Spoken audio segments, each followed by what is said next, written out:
So the audits. Yeah, 1020. So, please speaker. Here.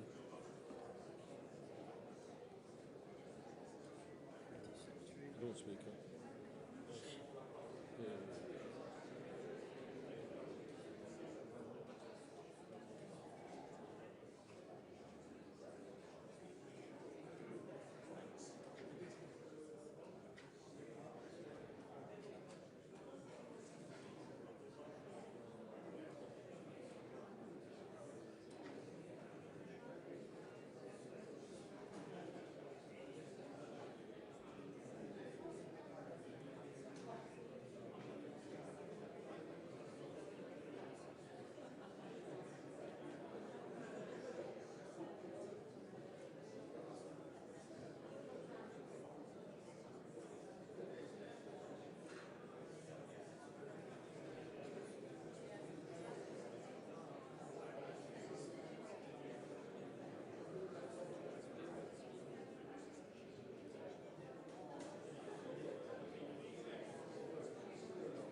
Lord, all right, Lord Speaker, Yep. and then Yep. proceed.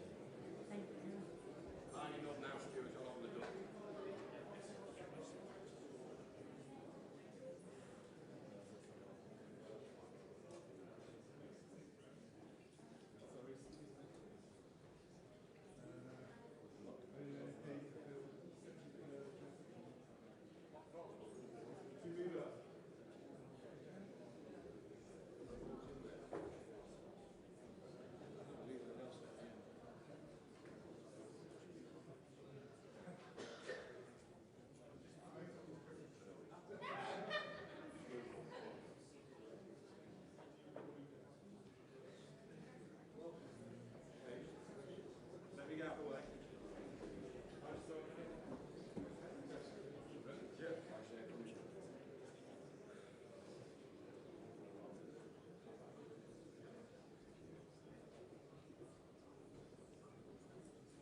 Mr. President, Your Excellencies, members of the House of Commons, House of Lords, ladies and gentlemen.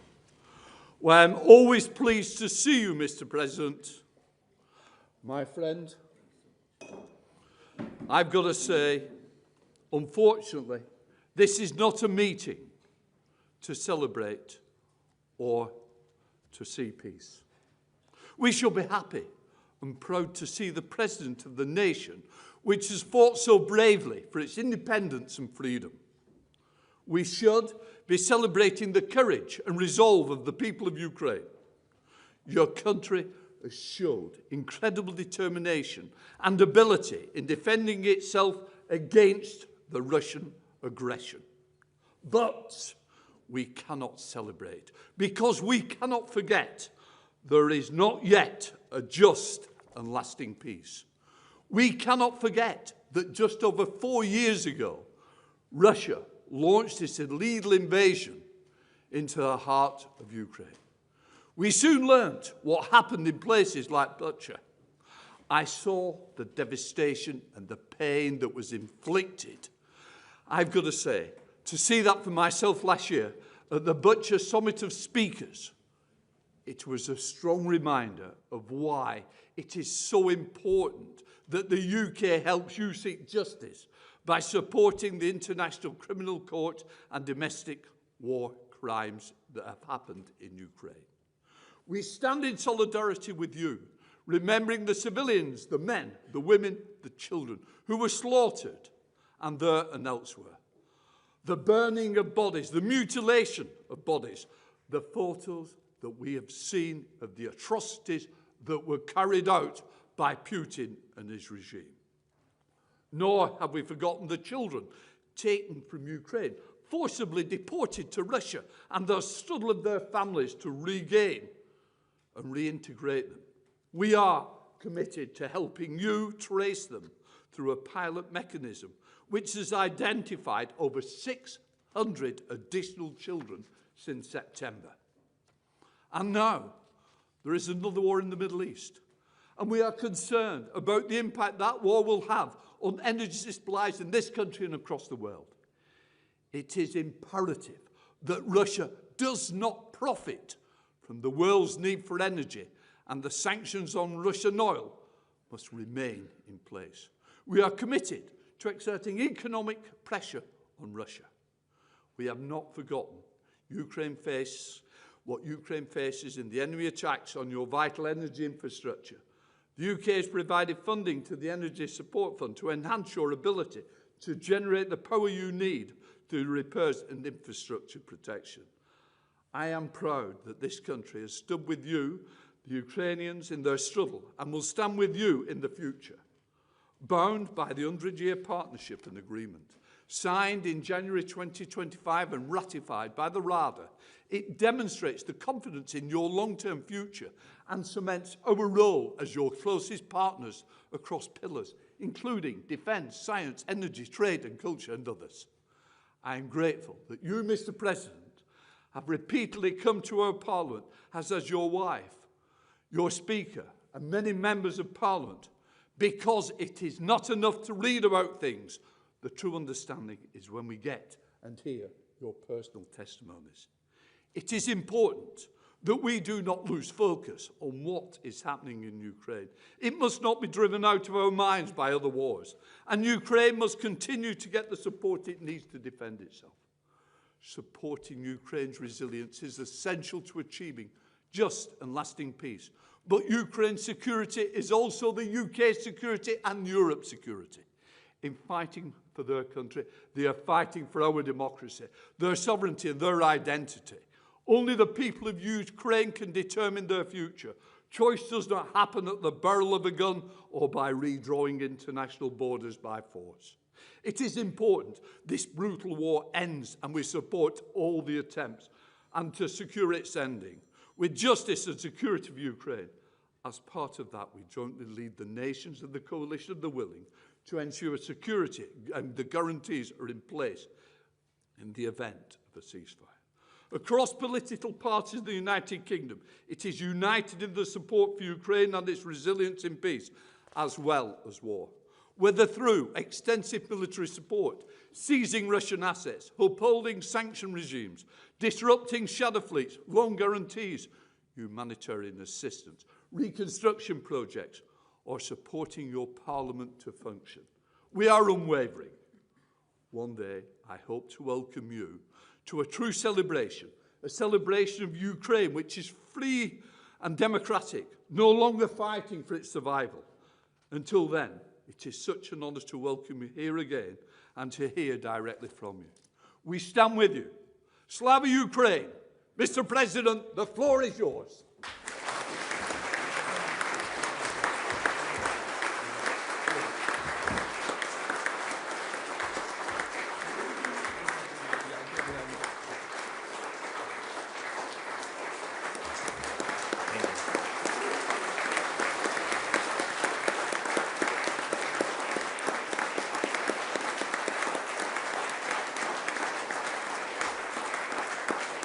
Thank you so much.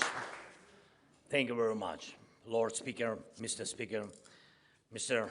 Prime Minister, dear Keir, Mr. Secretary General, dear Mark, dear members of Parliament, dear journalists, ladies and gentlemen. Thank you for all your attention to us, to Ukraine, and for the support that Britain and the British people have given us since the start of Russia's full-scale war. Together, we have saved many, many lives, and we can save many more. Now, among Ukrainians, trust in the United Kingdom is one of the highest compared to all our partners, and it's absolutely well-deserved. It comes from your support, your leadership, and your cooperation with us. When Ukrainians think of Britain, they know they can trust it. And I thank you for that. Thank you.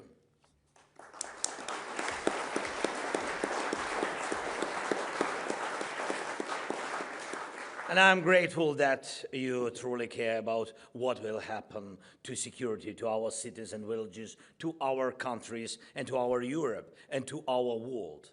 We are another generation that must think about what comes next for the world. This means we are already in history, but it's up to us whether history stops with us or continues as human history. Not AI, not drones, not anything like that. Will this still be a world where people live above the ground, under the sun, not underground, under concrete just to stay safe? It's up to us to decide. And we're here in this great building of the British Parliament, calm and safe, not in a shelter. On your way here, you saw 3 branches over the streets, not protective nets against FPV drones. And all of us here worry a little about having fast mobile internet or Wi-Fi nearby, not about whether strong mobile air defense teams are on duty close to us. This way of life, open space, normal streets, normal buildings, not underground, feels so simple, so familiar, as if it has always been there. It's almost impossible to imagine it ending. But what guarantees that it will continue? Only our determination. The world has entered a completely new time, a time of drones, a time of AI. This means the evolution of weapons, the evolution of war, and the evolution of crime. No one can predict where this evolution will lead, but we must keep up with it, and even more, we must stay ahead of it. People want certainty, and it is always the strongest demand any society makes of its leaders.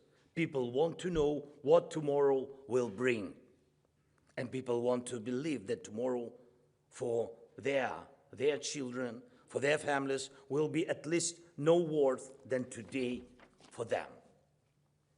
And when they don't see a future, people begin to support those who reject everything, offering something entirely different, something that can break the very foundations of society.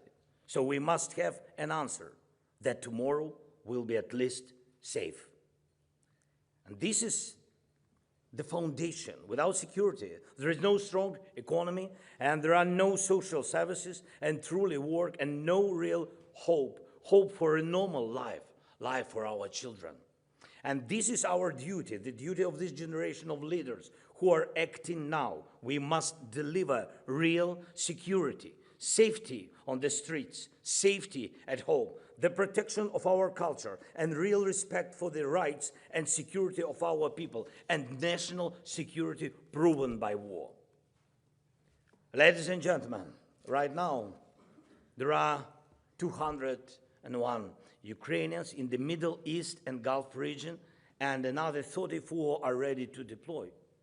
These are military experts who know how to help, how to defend against Shahid drones. Our teams are already in the Emirates, Qatar, Saudi Arabia, and on the way to Kuwait. We are working with several other countries. Agreements are already in place. We do not want this terror of the Iranian regime against its neighbors to succeed. And I sent these military experts at the request of our partners, including the United States. In fact, this is a part of drone deal we proposed to the United States, which we worked on together and which is still on the table. And we are ready to offer similar deals to all our reliable partners, from practical cooperation on drones to future defense alliances. And I don't think anyone would want to leave Ukraine's war-proven strengths and capability outside their security. If someone does, it wouldn't be wise. The United Kingdom sees these opportunities clearly. Our agreements are always solid, and I am glad that today we have signed a declaration with the Prime Minister. Thank you very much, Keir.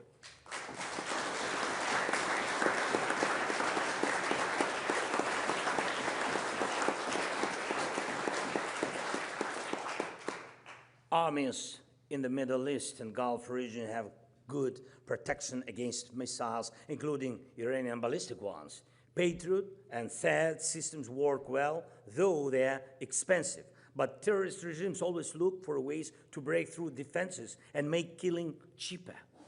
Iran began producing Shahid drones years ago, attack drones that are now, after upgrades, even more dangerous than missiles. In Ukraine, we had to learn how to defend against them. About 3 years ago, Russia received Shahids from the Iranian regime. These are drones designed for the low-cost destruction of the expensive critical infrastructure targets. Iran taught Russia how to launch them and gave it the technology to produce them. Russia then upgraded them, and now we have clear evidence that Iranian Shaheeds used in the region contain Russian components. So what is happening around Iran today is not a faraway war for us because of the cooperation between Russia and Iran. And we do not believe we have the right to be indifferent, even if we are separated from human suffering or shared danger by an ocean. An ocean, however big and beautiful, or by anything else. Ballistic missiles can strike at thousands of kilometers. Drones can do the same. But if evil wins, the evolution of war will cross any distance on Earth. No ocean will help, no desert, no mountains. That is why it is worth helping protect life. The regimes in Russia and Iran are brothers in hatred. And that is why they are brothers in weapons. And we want regimes built on hatred to never win in anything. And we want no such regime to threaten Europe or our partners. Can we just live alongside regimes like this? Ukraine tried to live in peace with Russia, and 2 invasions in 10 years. This is the result. The Middle East has not had a single year of real peace while this regime has been in Iran. And we are entering a time when such regimes are gaining new ways to kill, cheaply, over long distances, using AI, and as before, simply because they want to destroy you and can force their own people to work for war. One Iranian Shaheed costs about $50,000.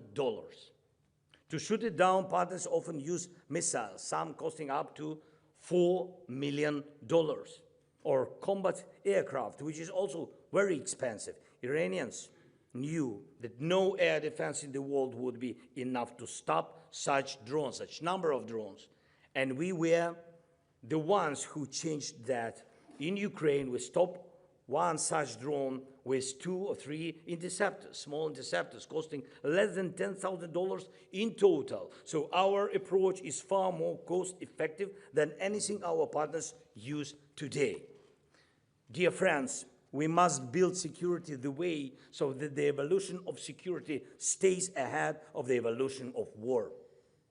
And it is not only about a state launching attacks. We must be ready for any kind of strike, including from non-state actors, criminal networks, terrorist groups, and even lone attackers who can gain access to such technologies. With the spread of drones, mass attacks no longer cost billions, they cost far less. It is no longer only a wealthy madman like Putin who can afford this, unfortunately. But even now, and even he is still being given money as sanctions on his oil are lifted. And of course, I thank you that the UK is not doing this. Thank you so much. And we see the same way, strong support for Ukraine, strong sanctions against Russia, and strong joint defense projects are the only basis for effective diplomacy to end this war. Aggressors don't end wars because they suddenly want to. They stop when they can no longer continue. That's why pressure is crucial. I thank you that Britain understands this. Thank you.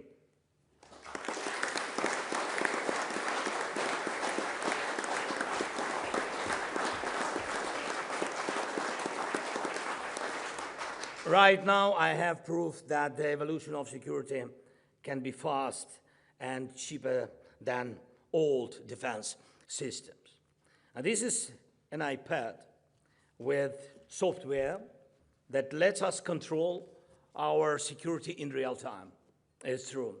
We have these iPads. I have one. My Prime Minister has one. Our Minister of Defense and our top military commanders, they have it.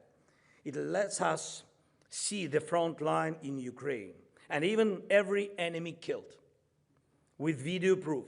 Right now, 90% of Russian losses on the front are caused by our drones.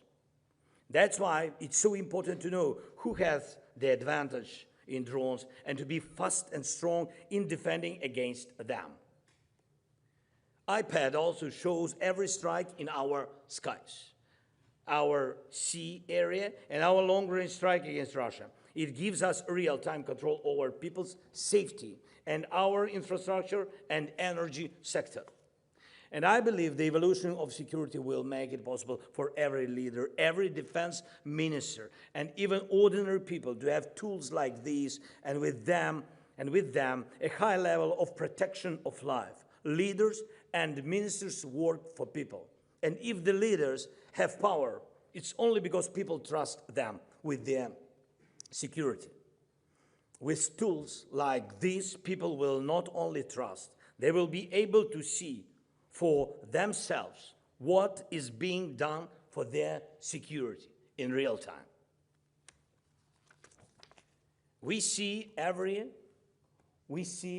These are examples, you can see, We see every large-scale Russian attack on our cities in detail. Launch, points, flight, path, likely targets. The system let us analyze each attack and how our defense responds as a whole. In real time, we see what is happening in the sky and what resources are being used to protect us. It's a clear way to keep control and to adapt to a real-time situation. And there are almost no nights in Ukraine, and that's true, no nights in Ukraine without Russian Shahid attacks. Sometimes hundreds of attack drones and dozens of missiles in a single night.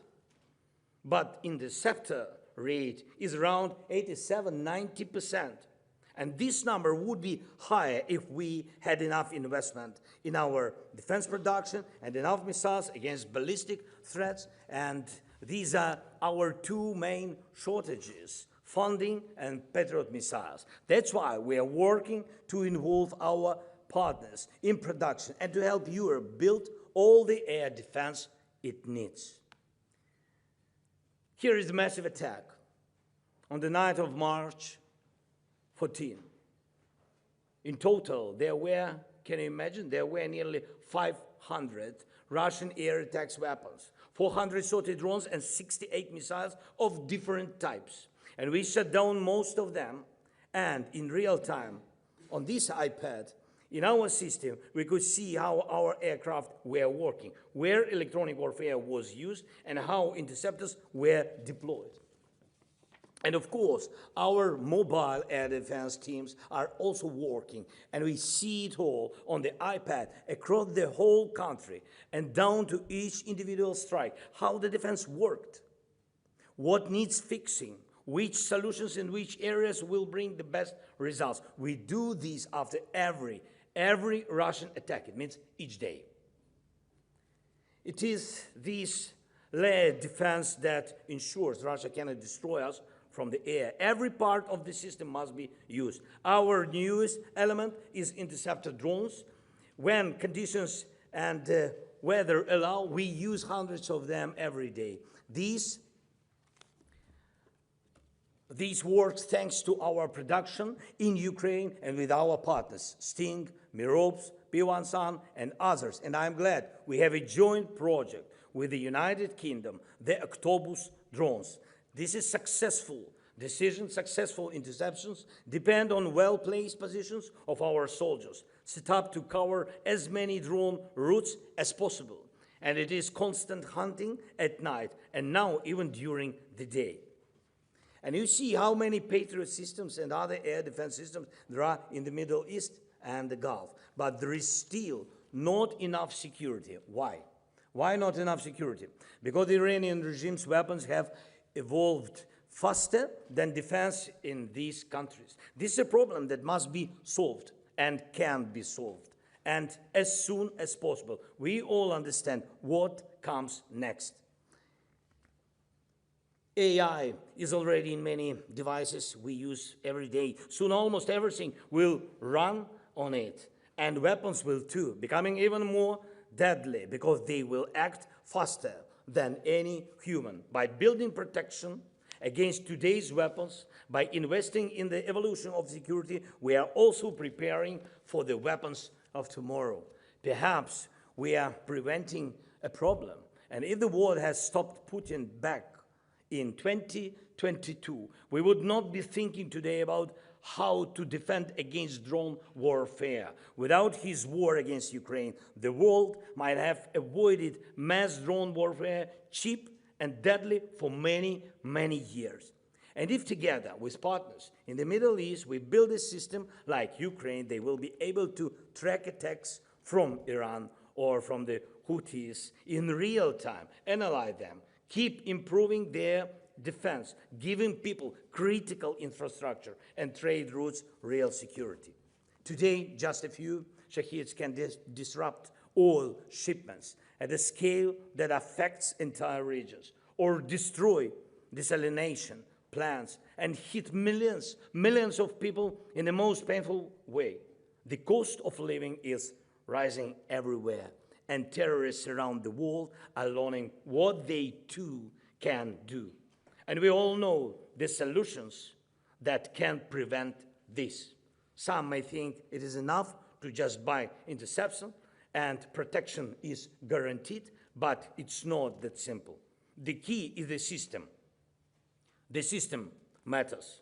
And there have already been cases when partners bought interceptors but still had no ask for help because they did not have a system to use them. And without a system, any interceptor is just a toy, not a real defendant. So what do we have? First, we are capable of producing at least 2,000 effective and combat-proven interceptors every day. We can produce more. It depends on investment. We need about 1,000 interceptors a day, and we can supply at least another 1,000 a day to our allies. Second, we know how to build radar and acoustic coverage to respond to how Shaheeds and other drones approach. Third, we have software that allows radars to keep working even under electronic warfare, jamming in real time. We analyze enemy frequencies and respond to them. And because of this system, we understand how effective our defense is against almost every attack drones. And we can move our positions and air defense to get better results. This iPad gives full control of the situation because we have a system for using our defense tools. If a Shaheed needs to be stopped in Emirates, we can do it. If it needs to be stopped in Europe or United Kingdom, we can do it. It's a matter of technology, investment, and cooperation. And the fact that we go through this winter, which Russia tried to make deadly for all our families, shows that our solutions work. The key is to keep improving them in line with the threats we face and those that are coming. The evolution of threats never stops. For example, your military bases in Cyprus, this is what our security proposal could look like. Our experts would place interception teams and set up radars and acoustic coverage, and this would all work. If Iran launched a large-scale attack similar to Russian attacks, we would guarantee protection. This is the kind of reinforcement we offer, and it may soon be needed across Europe.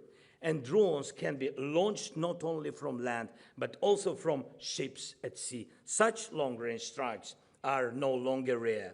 Different countries already use them, and since European seas still have many targets from Russia's shadow fleet, launching drones from such vessels is no longer something unexpected.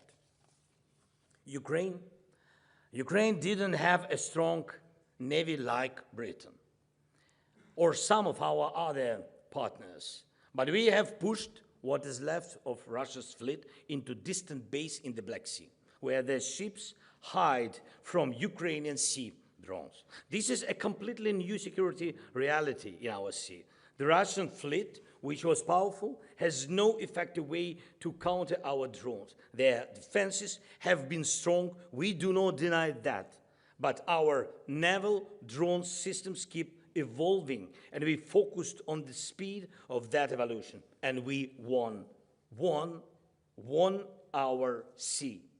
We started with simple kamikaze sea drones, then we built drones with turrets that can shoot down helicopters. Now we have drones that can shoot down Russian fighter jets from the sea. We have developed boats that carry other drones. We also have boats that strike targets on land from the sea. And we are developing more stable drones that can operate longer and more effectively at sea. Soon, and not in the distant future, we will have systems that can operate even in ocean conditions. We are also effectively working on underwater systems. So, facing threats in the Black Sea, we are finding the right security solutions. And these solutions can be used in your matters as well, including in complex situations like the Strait of Hormuz today. Drones can solve problems that even a fleet sometimes cannot.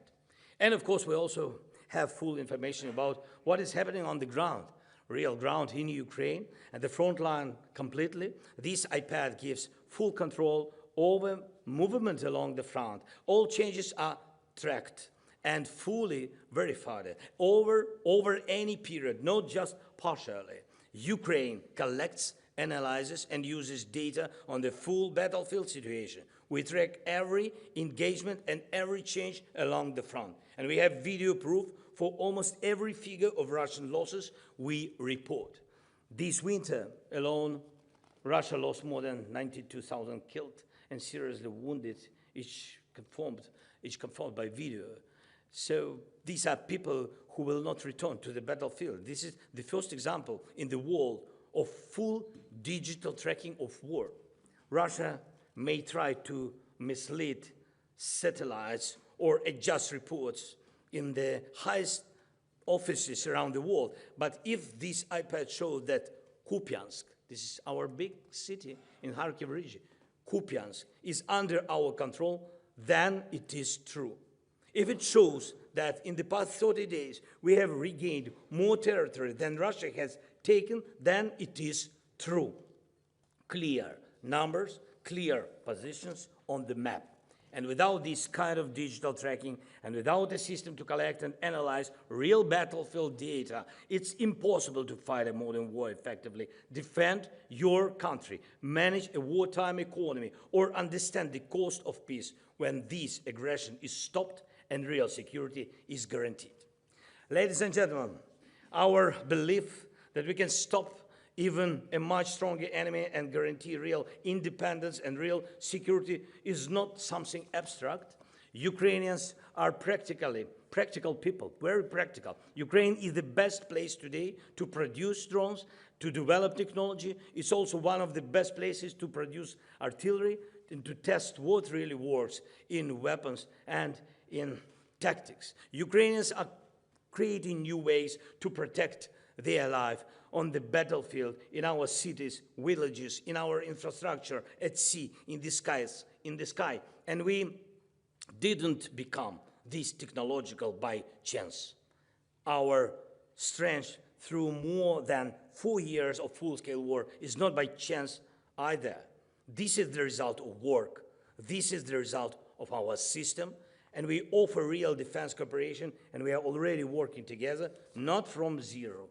On today's battlefield on land, in the air, at sea, success depends on speed and on smart, system-based solutions. And this is our answer to Russia. We do not say Russia cannot innovate. It can, but it does so to kill. To kill, to maim, to destroy, this is what it does best, as do the Ayatollahs. You can see it in how Shaheeds have evolved from something like weapons of the blitz to drones that are faster, more deadly, and already using AI. But we know how to stop this because we have system, and the system of defense that works with what you and other partners use. We have strong coordination between the front and our defense industry, and we have something else, the skill and thinking of Ukrainian soldiers. Often, ideas from one unit, one brigade, when scaled up, solve problems that once seemed impossible. All of these works together. And it helps us fight with fewer resources than Russia, but with more dignity. Dignity. This is the main thing what we have. Dignity of our people. We must go further. We must build modern defense forces together.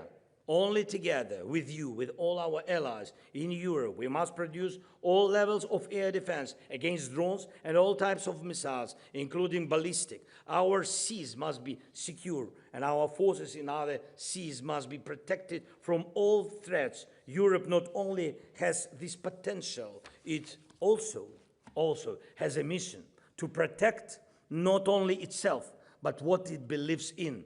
We believe in people, in their rights and freedom. We believe in culture, and we want nations to live in real peace, strong peace, and communities in respect.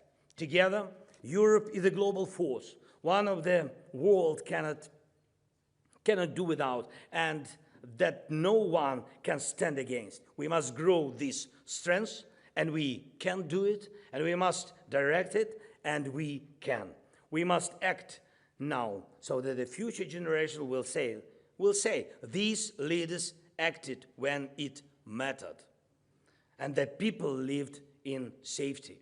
We are ready to do everything so that our defense stays ahead of those who want to kill. Please work with us as closely as possible so that neither Kiev, nor London, nor any of our capitals will have to hide under drone nets or live under concrete without a safe sky, safe land, or safe seas in a world where drones rule instead of people. You should have tools like this iPad, which means having the system of protection, the system we can build together. Today I began my visit with an audience with His Majesty King Charles. And I gave him the iPad.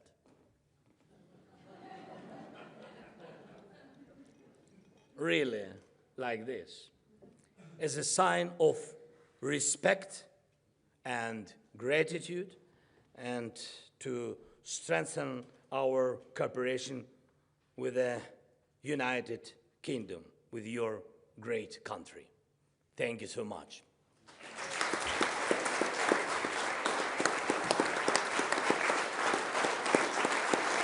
Are you going to, am I just going to do Just one. Yeah. 1/10. It was too long, sorry. But I have one tenth. Just sorry, one sentence. Yeah. And His Majesty asked. And His Majesty asked me if I had another one iPad. I said, I only have my own left, and I can't give that up. And His Majesty said he would share it with the Prime Minister. Thank you so much. I'm just going to thank you. Thank you so much. Too long, yeah? Sorry. I'm sorry. Can I give you a speech? On this floor?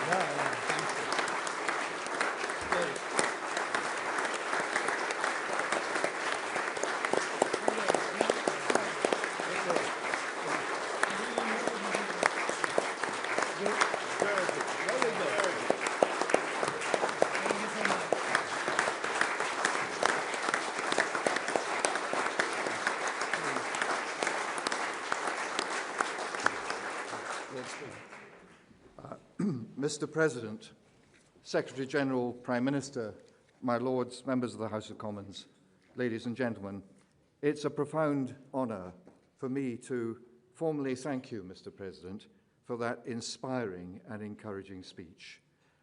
Since Russia's first incursion into Ukrainian territory and the unlawful annexation of Crimea in 2014, and even more since the full-scale invasion of 2022, your nation has endured a brutal and unjustifiable assault by the Putin regime. With the support of the United Kingdom and other allies, you've resisted murderous aggression and stood strong for the principles of liberty, justice, and peace.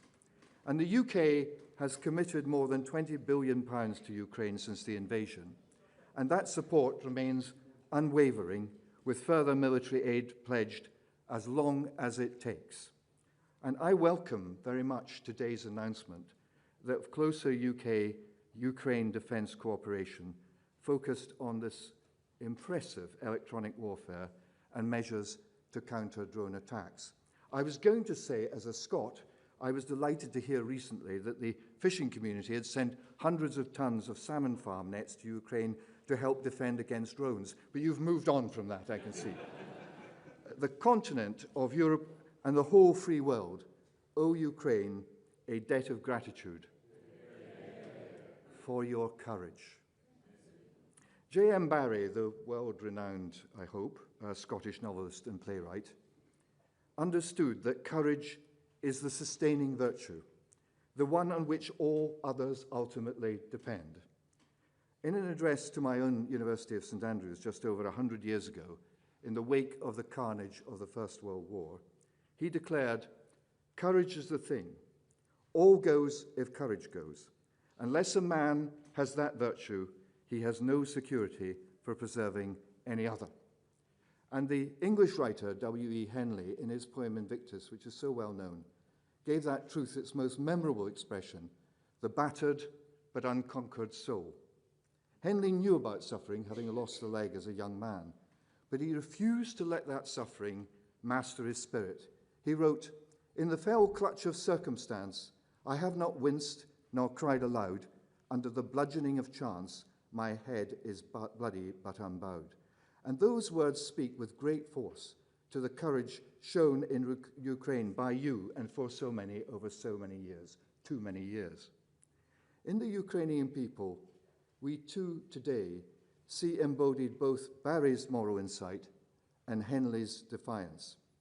Mr. President, next month, I'm proud to host here in the House of Lords, or up the corridor, a viewing of the deeply moving film Second Wind, which is sponsored by a member of the House who I see in his place, Lord Banner, whose wife is also Ukrainian. And for those who don't know, I commend this film to you. I tell you, you won't get through it without bursting into tears. It features 5 Ukrainian soldiers, Olya, Roma, Misha, Sasho, and Vlad. All have suffered severe combat wounds, including the loss of limbs, defending their homeland against the Russian invaders. The film shows them training in just 2 months to climb Kilimanjaro, scaling the mountain on prosthetic limbs and reaching the summit before returning to their army units to once again serve their country. At its conclusion, Olya dedicates their achievement to the comrades who've given their lives in the war, as well as to the future when Ukraine can once again thrive as a free, independent, and peaceful nation. She says, "I hear the voices of those who are no longer with us. We did it for them. We did it for us. We did it for our future. We won together." They are, in the deepest sense, Henley's bloody but unbowed, grievously wounded, yet unconquered spirit. Despite suffering bombardment, grief, extreme discomfort, and the daily strains of war, the Ukrainian people have not surrendered either their national will or their human dignity, as you pointed out, Mr. President. They've shown that courage is not just daring in battle. It's endurance, it's constancy, it's loyalty, and hope under unbearable pressure. And that is why their struggle speaks so powerfully to the rest of us, because it shows that when courage holds, much else can still be saved. And we stand by them, and we wish you well. And I join my friend and colleague, the Speaker of the House of Commons, in declaring loud and clear, Slava Ukraini.